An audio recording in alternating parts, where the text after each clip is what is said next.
So today Bethesda announced a new review policy for their games, which has quite a few people upset. But that's not what's pissing me off today. So for anybody who's not familiar with this announcement, Bethesda came out today and said that they would no longer be sending early review copies to media outlets, YouTubers, streamers, all that. That all of those outlets would simply be receiving the game one day before launch, giving them practically no time to review the game in time for launch.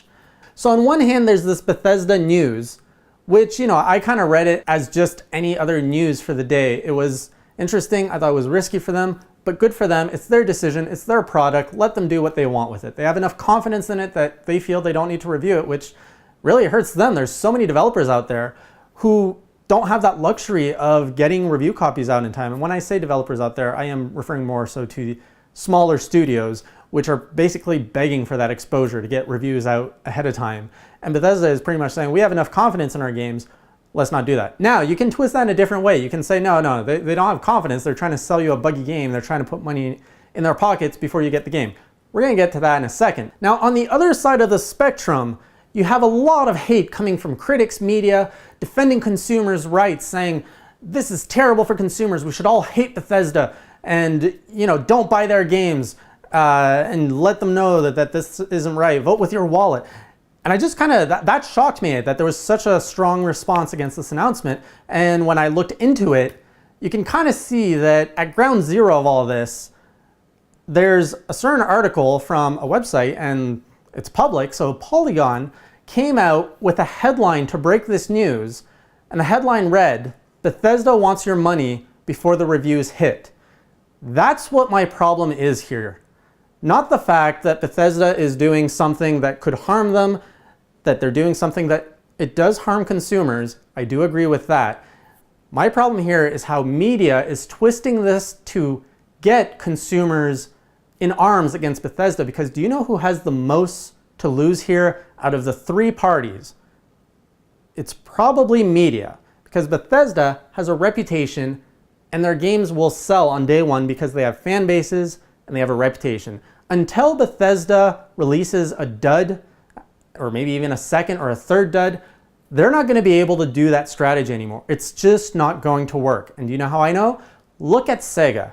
They did it with Sonic Boom, and how many people got burned by buying Sonic Boom on day one? Not that many, I can assure you. Not as many as I would think is really significant. Why? Because Sega has shown us time and time again that Sonic is really hit or miss. You don't know if a Sonic game is going to be good. You need to wait for a review for that. Bethesda games, whole different ballpark. Now, if they start releasing duds, like I said, they're going to change that policy because they can. Consumers, what's the most consumers can lose? $60.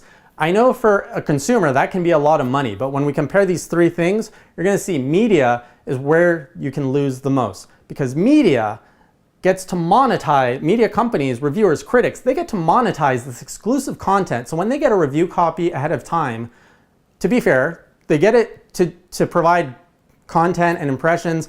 I have nothing against the whole review process.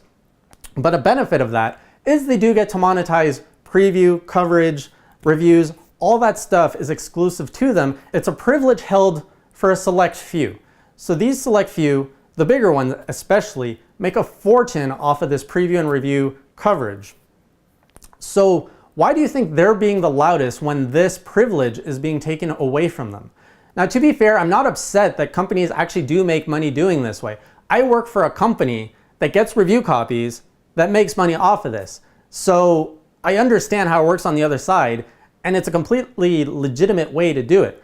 But when you're losing money from that, and you spin your articles in a way that you enrage consumers because you're losing out and you're not really communicating the facts properly, instead, you're manipulating your viewers to make them feel what you're feeling, that's where there's a problem here.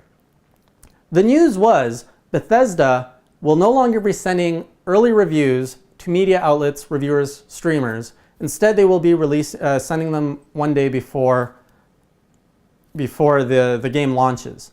So why do we need an inflammatory headline to announce this news that says Bethesda just wants your money and they want to screw you over? That is not reporting on news.